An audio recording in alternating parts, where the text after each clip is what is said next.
terbagi 3 macam. Ada ibadah kepada Allah karena dia takut akan siksaan Allah. Yang kedua, ada orang ibadah itu dalam rangka menjemput rahmat Allah. Dan yang ketiga, ada orang ibadah itu dalam rangka mahabbah, hanya cinta kepada Allah. Dia ada orang itu ibadahnya itu karena takut aja. Sholat maghrib, isya, subuh, segala macam. Kenapa? Takut. Takut apa? Takut dengan azab Allah. Yang kedua, ada orang ibadah itu dalam rangka apa? Menjemput rahmat Allah. Saya ibadah ini mau menjemput rahmat Allah. Kemudian yang ketiga, yaitu ada orang ibadah itu dalam rangka hanya cinta kepada Allah. Tidak ada lain, hanya cinta kepada Allah. Nah, itu tingkatan orang-orang beribadah kepada Allah. Dan masing-masing orang yang beribadah karena takut siksaan Allah, kemudian ibadahnya karena menjemput rahmat Allah, kemudian juga ibadahnya karena mahabbah kepada Allah, itu masing-masing nanti ada tandanya, ada cirinya. Cirinya nanti lebih lanjut kita akan jelaskan. Jadi secara garis besarnya, poin perhatian kita adalah orang beribadah itu tadi ada 3. Ibadahnya memang takut dengan azab Allah. Kedua, ada orang ibadah itu dalam rangka menjemput rahmat Allah. Dan yang ketiga, ada orang beribadah itu karena mahabbah, karena cinta kepada Allah. Nah, jadi kalau umat Nabi Musa, orang Yahudi itu, mereka itu sampai ke sana berani melontarkan kata-kata arinallahu jahra.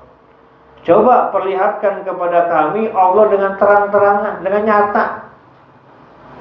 Wujudnya itu seperti apa? Itu orang Yahudi. Tapi kenyataannya apa? Boro-boro mau melihat kenyataannya, tapi yang ada malah as-sa'iqah, petir menyambar mereka. Akhirnya mereka mati di sini, mati pingsan dengan sebab zolimnya mereka, karena pertanyaan itu nggak pantas. Sumattakhadzul ijla, kemudian mereka menjadikan al-ijla akan anak sapi ilahan sebagai Tuhan, mimba lima ja'athumul bayyinat, dari sesudah datang kepada mereka mukjizat-mukjizat atas keesaan Allah. Ketika Nabi Musa suruh Allah untuk ujlah selama 40 hari 40 malam, akhirnya kaum Nabi Musa Yahudi berpaling lagi, tidak ikut kepada Nabi Musa, malah ikutnya kepada Musa juga, tapi Musa Samiri namanya. Kemarin sudah kita jelaskan pada kajian yang tafsir Jalal yang lalu, namanya Musa Samiri. Musa Samiri ini seorang yang pintar buat patung. Buat patung, yaitu anak sapi, ditaruh di sebuah bukit, tiba-tiba anak sapi itu bersuara. Nah, akhirnya dijadikan sebagai Tuhan. Tapi fa'afauna dzalik, tapi kami memaafkan hal yang seperti itu. Begitu Nabi Musa datang kembali menghampiri mereka telah berbuat salah, tetap Nabi Musa memaafkannya, tidak menyiksa mereka. Wa ataina Musa sultanan mubina, dan kami memberikan kepada Nabi Musa kata Allah sultanan mubina, yaitu dalil yang nyata, yaitu Allah memerintahkan kepada mereka, disuruh akhirnya biqatli anfusihim, untuk membunuh diri mereka. Apa artinya? Taubatan, sebagai tobat. Suruh tobat akhirnya. Mereka yang berpaling tadi menyembah anak sapi tadi, akhirnya mereka suruh tobat. Fa'atauhu, maka mereka mentaati, yaitu yang diperintahkan oleh Nabi Musa alaihissalam.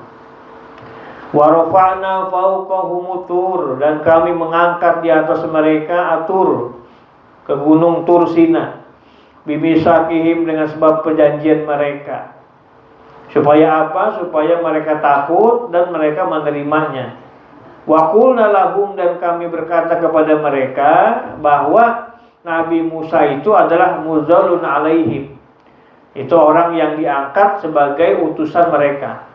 Udkhulul bab, masuk ke pintu kampung, sujadan sebagai sujud, sujuda inhinain, yaitu sujud sebagai penghormatan. Ini etika ketika kita masuk ke sebuah kampung, ada memberi penghormatan. Kalau bahasa kitanya uluk salam. Kadang-kadang kita salah uluk salam. Masuk ke kampung orang gelap, bukannya assalamualaikum, tapi muntamong anak bedul minta lewat. Bukan yang ngucapin assalamualaikum, malah bacaannya apa? Muntamong anak bedul minta lewat. Jadi kita ini anak bedul. Zaman dulu gitu ajarannya. Wa qulna, dan kami berkata lahum kepada mereka, la ta'du, janganlah kalian melampaui batas. Melampaui batas apa? Sabti, pada hari Sabtu. Jadi hari Sayyidul Ayyamnya umat Nabi Musa itu apa? Hari Sabtu. Kalau kita umat Nabi, Sayyidul Ayyamnya hari apa? Hari Jumat. Nah, mereka Sayyidul Ayyamnya kaum Nabi Musa itu hari Sabtu. Jadi ada larangan. Setiap hari Sabtu fokus untuk beribadah, jangan kemana-mana, apalagi meninggalkan. Tapi apa dilanggar oleh mereka? Dilanggar, yaitu berburu, nyari ikan, kalau kitanya ngebagan, mancing, sampai lupa waktu di hari Sabtu. Padahal hari Sabtunya itu adalah Sayyidul Ayyam ketika itu. Akhirnya apa? Karena mereka melanggar itu, Allah rubah mereka dengan qiradatan khasiin dalam Qur'annya. Dirubah menjadi monyet. Jadi dulu hukuman nyata ya cara topik. Ngelanggar pada hari Sabtu, akhirnya gara-gara itu doang, gara-gara nangkap ikan. Gara-gara nangkap ikan di hari Sabtu, padahal Sayyidul Ayyamnya. Akhirnya berubah menjadi qiradatan khasiin, menjadi monyet yang sangat hina. Nah, kalau kita umat Nabi, Sayyidul Ayyamnya apa? Hari Jumat. Makanya hari Jumat itu penuh fadilah. Penuh fadilah untuk beramal. Sedekahnya, kemudian baca sholawatnya, membaca surah Al-Kahfi, baca surah Yasin. Belum lagi ada sunnah mandinya, belum lagi sunnah motong kuku, motong rambut, sampai rambut yang di bawah disunnah dipotong. Nah, itu amal-amalan di hari Jumat. Jadi Kak Iwan hari Jumat itu potong, jangan gondrong. Nah, itu hari Jumat itu. Nah, kalau umat Nabi Musa mah Sabtu. Wa akhadna, dan kami mengambil lahum kepada mereka misakon golizo, yaitu perjanjian yang kokoh, perjanjian yang kuat, ala zalika, atas yang demikian itu, yaitu jangan melampaui batas. Tapi apa? Fanaqaduhu, tetapi umat Nabi Musa Yahudi itu ngebatalin perjanjian itu. Padahal udah janji hari Sabtu itu jangan kemana-mana. Udah janji itu kepada Nabi Musa, tapi rupanya dilanggar oleh mereka. Padahal ngelanggarnya cuma mau nangkep ikan, mau ngeburu. Tapi yang terjadi malah gara-gara janji gitu, karena beatnya mereka itu kepada Nabi Musa hari Sabtu itu pengen fokus ibadah. Tapi kenyataannya mereka ngebubarin itu, akhirnya menjadi monyet yang hina. Untungnya kita mah kita gak sama. Kata Nabi, siapa orang yang meninggalkan sholat Jumat sampai 3 kali berturut-turut, maka dicap sebagai munafik. Hari Jumat, untuk sholat Jumat sampai 3 kali berturut-turut, maka dihukumi sebagai munafik. Fabima naqdihim, kita lanjut. Fabima naqdihim, maka sebab ngebubarkannya mereka, ngebatalinnya mereka, ma zaidatun, huruf ma-nya ma zaidah. Ma zaidah itu artinya ma yang tidak ada makna. Wal ba'u, dan huruf ba-nya itu lisababiyah namanya. Ba sababiyah, sebab. Muta'alliqatun, yang berhubungan, atau muta'alliqatin boleh, yang berhubungan bimahzufin, dengan yang dibuang. Aili anahum, yakni karena ingkarnya mereka, bisababi naqdihim, dengan sebab ngebubarnya mereka. Misaqahum, akan perjanjian mereka. Wa kufrihim, dan kufurnya mereka. Bi ayatillah, dengan ayat-ayat Allah. Wa qatlihimul anbiya, bahkan mereka itu membunuh al-anbiya, akan para nabi, bigori hak, dengan tanpa hak. Orang Yahudi itu luar biasa, nabi aja dibunuh bigori hak, tanpa hak. Wa qaulihim, dan ucapan mereka li nabi, kepada Nabi sallallahu alaihi wasallam, qulubuna gulfun. Kalimat qulubuna gulfun, apa? Qulubuna, hati-hati kami ini, gulfun, yaitu sudah tertutup. Kalau bahasa kita mah, udahlah Nabi nggak usah nasihatin, ini hati kami ini udah tertutup, nggak usah ceramah-ceramah lagi, hati kami ini udah gulfun, udah ketutup. La ta'i, tidak memahami hati kami ini, kala maka akan kalammu. Nggak usah lagi lah nyeramahin kami ini hatinya udah tertutup, nggak paham lagi, kala maka akan kalammu. Bal toba Allahu alaiha bi kufrihim, tetapi Allah menutup khotama, yakni menutup Allah Ta'ala alaiha, atas qulub, bi kufrihim, dengan sebab kufurnya mereka. Fala ta'i, maka mereka tidak menerima wa'zon, akan mau'izah, akan nasihat. Fala yu'minuna, maka mereka tidak beriman, illa qalila, kecuali hanya sedikit. Minhum, dari mereka itu siapa? Ka'abdillah bin Salam, seperti Abdullah bin Salam, wa ashabihi, dan para sahabatnya. Jadi yang bisa nerima cuma sedikit, di antaranya Abdullah bin Salam dan para sahabatnya.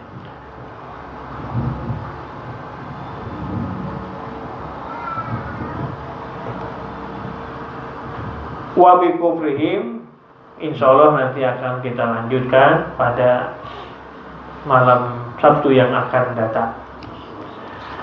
Jadi kesimpulannya,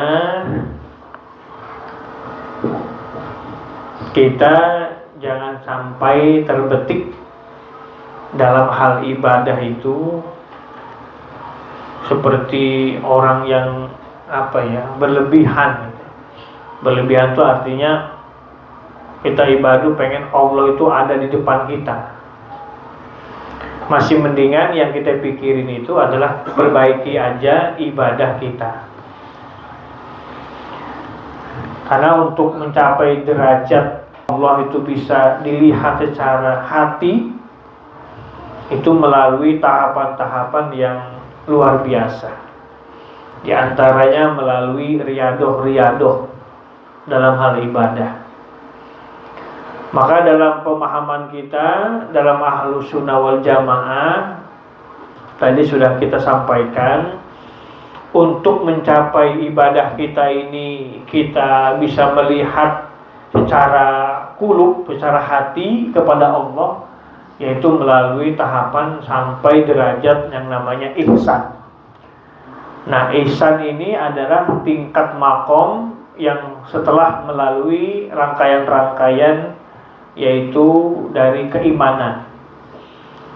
Keimanan ini artinya mulai kita belajar sifat 20, sifat wajib, sifat mustahil, ada sifat jaiz.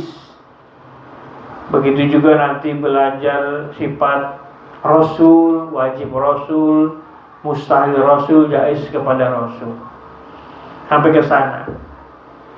Ini kalau lebih dalam lagi belajar iman terkait tauhid, itu tentunya lebih dalam lagi. Kemudian setelah itu masuk kepada Islam. Kalau udah masuk Islam artinya bab bagaimana kita mengkaji terkait masalah syariah, hukum-hukum. Mulai dari ibadah sholat aja mulai kita kaji dari toharohnya, dari bab bersuci, mulai mandi wajib, kemudian mulai dari berwudu dan air yang digunakan nanti ada air mutlak, ada air mustakmal, ada air musyammas, ada air mutanajis dan seterusnya. Ada air yang suci dan mensucikan. Itu dari bab toharoh. Belum lagi nanti terkait masalah itu ke wudunya, ke sholatnya dan seterusnya. Itu baru satu cabang ibadah yang kita kaji, yaitu sholat. Belum lagi nanti terkait masalah zakatnya, belum lagi puasanya, belum lagi hajinya. Sampai akhirnya puncaknya kepada ihsan. Nah, ihsan tadi adalah kamu ibadah kepada Allah seakan-akan kamu melihat Allah. Dan apabila kamu belum bisa melihat Allah, yakin bahwa Allah melihat kita. Ya, akhirnya dengan punya keyakinan bahwa Allah melihat kita itu, disitulah mulai kekhusyuan di dalam ibadah kita. Nah, itu puncaknya kepada ihsan. Belum lagi nanti cabang-cabang ilmu-ilmu yang terkait dengan ihsan tersebut. Jadi cukup dengan itu, nggak usah lagi menantang seperti kaum Yahudi kepada Nabi Musa. Mau beribadah aja pengen Allah itu terlihat secara jahroh. Malah apa yang terjadi? Malah Allah menyiksa mereka. Dan melihat Allah secara jahroh itu karena apa? Karena ada ta'anutan, karena merasa sombong, merasa takabur. Jadi hatinya udah tidak baik gitu, tidak baik. Nah, begitu juga kalau kita sholat, kalau hati ini ada takabur, ada sombong, maka sia-sia juga. Dalam Quran kemarin sudah kita sampaikan dalam surah At-Tur ya. Apa ayatnya itu? Innalladzina yastakbiruna an ibadati sayadkhuluna jahannam dakhirin. Sesungguhnya orang-orang yang beribadah kepadaku, kata Allah, tapi yastakbiruna an ibadati, mereka takabur dalam ibadahnya kepadaku. Orang beribadah kepada Allah tapi masih punya kesan di hatinya takabur dalam ibadahnya. Apa yang terjadi? Saya dakhuluna jahannam dakhili. Malah ibadahnya bukan menghantarkan ke surga, malah ibadahnya menghantarkan kepada neraka yang sangat hina. Jadi ibadah yang kita lakukan itu belum tentu mengantarkan kita untuk menuju surga. Bisa jadi ibadah yang kita lakukan malah mengantarkan kita kepada neraka. Nah, ini artinya di pelajaran kita. Artinya apa? Kalau gitu kita benahi dulu hati kita, hati dan niat kita. Malah kebanyakannya ujiannya luar biasa. Orang yang kelihatannya ahli ibadah itu mulai itu setan iblis itu menguji kita. Jadi akhirnya kita terbuai dengan pujian itu, seakan-akan ada di atas angin. Jadi akhirnya mencela orang itu, mencela orang. Nah, jadi kita mulai belajar untuk menjaga hati dan niat kita. Kemudian